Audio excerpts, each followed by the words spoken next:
नमस्कार, स्वागत है आपका द न्यूज़ लॉन्चर पर। मैं हूं अशोक वानखेड़े। लेकर आया हूं आपका अपना कार्यक्रम डायरेक्ट हिट। एक हेडलाइन देखने को मिली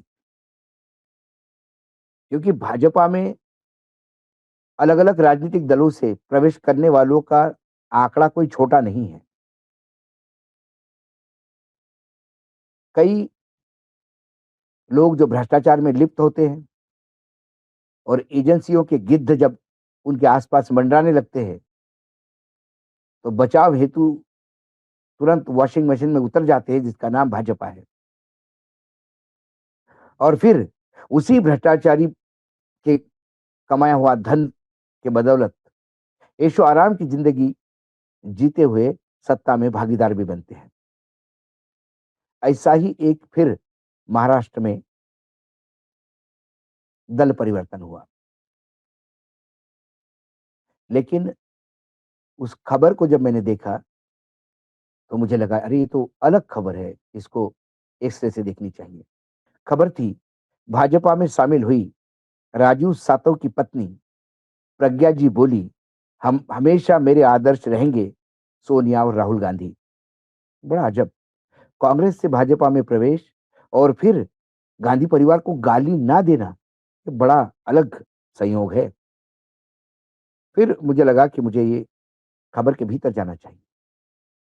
कांग्रेस से सब कुछ मिलने के बावजूद भाजपा में शामिल होने को लेकर पार्टी नेताओं द्वारा जा रही आलोचना पर प्रज्ञा ने कहा कि मैं मानती हूं कि कांग्रेस ने ही मुझे विधान परिषद का सदस्य बनाया।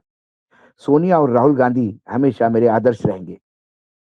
विधान परिषद सदस्य पद और कांग्रेस से इस्तीफा देकर सत्तारूढ़ भारतीय जनता पार्टी भाजपा में शामिल होने के एक दिन बाद प्रज्ञा सातव ने कहा कि उन्होंने विकास के हित में ही पाला बदला है। उन्होंने हालांकि इस बात का जोर दिया कि सोनिया गांधी और राहुल गांधी हमेशा उनके आदर्श रहेंगे। दिवंगत राजीव सातव की पत्नी प्रज्ञा सातव बृहस्पतिवार को भाजपा में शामिल हुई थी। इस दौरान भाजपा की महाराष्ट्र इकाई के अध्यक्ष रविंद्र चौहान और पूर्व अध्यक्ष और वर्तमान राज्य के राजस्व मंत्री चंद्रशेखर बावनकुळे मौजूद थे। राजीव सातव को कांग्रेस नेता और लोकसभा में विपक्ष के नेता राहुल गांधी का करीबी माना जाता था। आगामी स्थानीय निकाय चुनाव के बीच प्रज्ञा का पाला बदलना कांग्रेस के लिए एक झटका माना जा रहा है। उन्होंने मुंबई से लौटने के बाद हिंगोली में मराठी समाचार चैनल से कहा कि मेरे मैं राजीव सातव के विकास के सपने को साकार करने के लिए भाजपा में शामिल हुई। भाजपा में केवल विकास के एजेंडे के लिए ही शामिल हुई हूं। कलमनूरी में सिंचाई और किसानों के संबंधी मुद्दे काफी दिनों से रुके हुए थे। राजीव सातव 2009 में हिंगोली जिले से कलमनूरी से विधायक थे। वे 2014 में हिंगोली से लोकसभा सदस्य भी रहे। उनका निधन मई 2021 में हुआ। प्रज्ञा ने कहा कि समृद्धि एक्सप्रेस वे की वजह से उन्हें मुंबई से हिंगोली जल्दी वापस आने में मदद मिली। समृद्धि एक्सप्रेस वे मुंबई और विदर्भ के नागपुर के बीच नियंत्रण पहुंचाने वाला कॉरिडोर है, जिसे अक्सर देवेंद्र फडणवीस सरकार की प्रमुख अवसंरचना परियोजना में से एक बताया जाता है। विधान परिषद की पूर्व सदस्य ने कहा कि उन्होंने इस तरह के विकास के योगदान के लिए भारतीय जनता पार्टी के साथ हाथ मिलाया।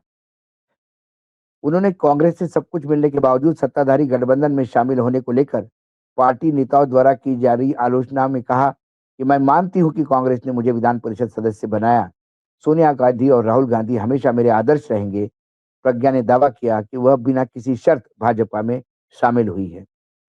अब ये जो बदलाव आया उसमें एक लाइन पे मैं तवज्जो देना चाहता हूं और वो ये है कि उन्होंने कहा कि कलमनूरी जो पहला विधानसभा क्षेत्र था राजीव सातव का, जो हिंगोली लोकसभा क्षेत्र में आता है, कलमनुरू में सिंचाई और किसान संबंधित मुद्दों में काफी काम रुका हुआ है।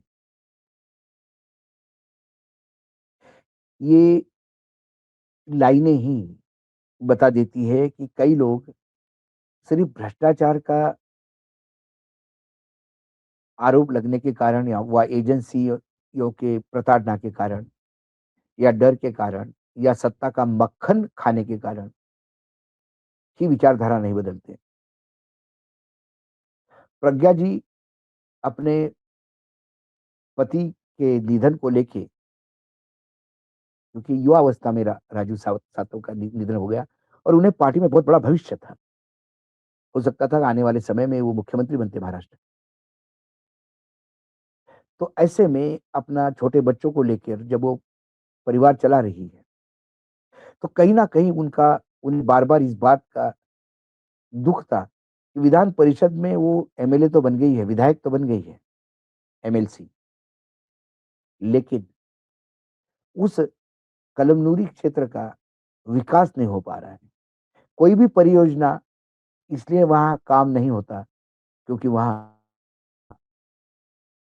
बीजेपी नहीं है, वहाँ कांग्रेस का वर्चस्व है या इंडिया गठबंधन का वर्चस्व है। एक नया ट्रेंड 2014 के बाद देखने को मिला कि जहाँ हमें मतदान नहीं मिलता या जहाँ के मतदाता हमारे पार्टी को साथ नहीं देते, उनके साथ दुय्यम दर्जे का व्यवहार करना, उनके फंड्स रोकना, वहाँ विकास मत होने देना, उन्हें प्रताड़ित करना, ताकि वो इस बात को रियलाइज़ करे कि कम से कम हमारे विकास के लिए हमें बीजेपी का साथ देना होगा। क्योंकि यदि विपक्ष के साथ रहेंगे, तो विकास तो छोड़िए, विनाश को हम क्या निमंत्रण दे रहे हैं। और ये इस देश के लोकतंत्र में सबसे घातक मैं मानता हूँ, सबसे घातक मैं मानता हूँ। क्योंकि एक बार चुनाव हो जाते हैं, आप सरकार में हैं, फिर पूरा भारत वर्ष आपका है। महाराष्ट्र में देवेंद्र फडणवीस आए, महाराष्ट्र के हर गाँव के वो मुख्यमंत्री हैं। उनका दायित्व हर गाँव के प्रति है, ना कि उन्हीं क्षेत्र के प्रति जहाँ बीजेपी चुनाव जीत के आई।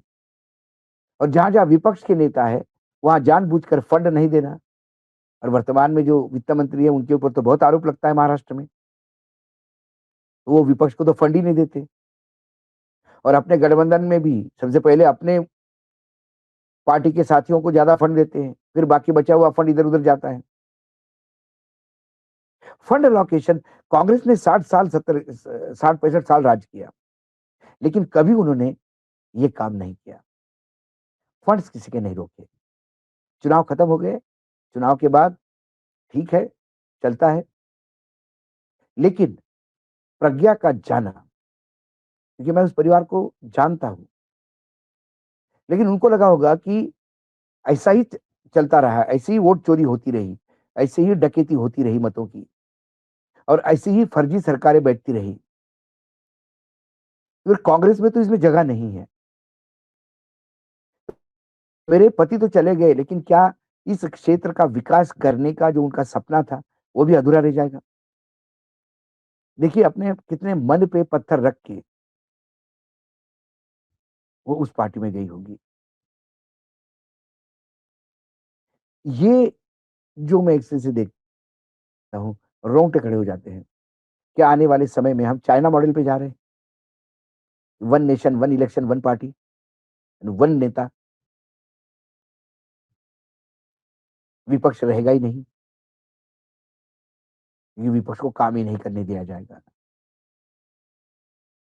जानबूझकर ऐसे अधिकारी पोस्ट किए जाएँगे, जो हर काम में रोड़ा अटकेंगे और अधिकारियों को तो रोड़ा अटकाने का तो उनका एक मास्टरी है इस मामले में। एक्सेल से मैंने जब इसको देखा, तो मुझे ये भयावह लगा।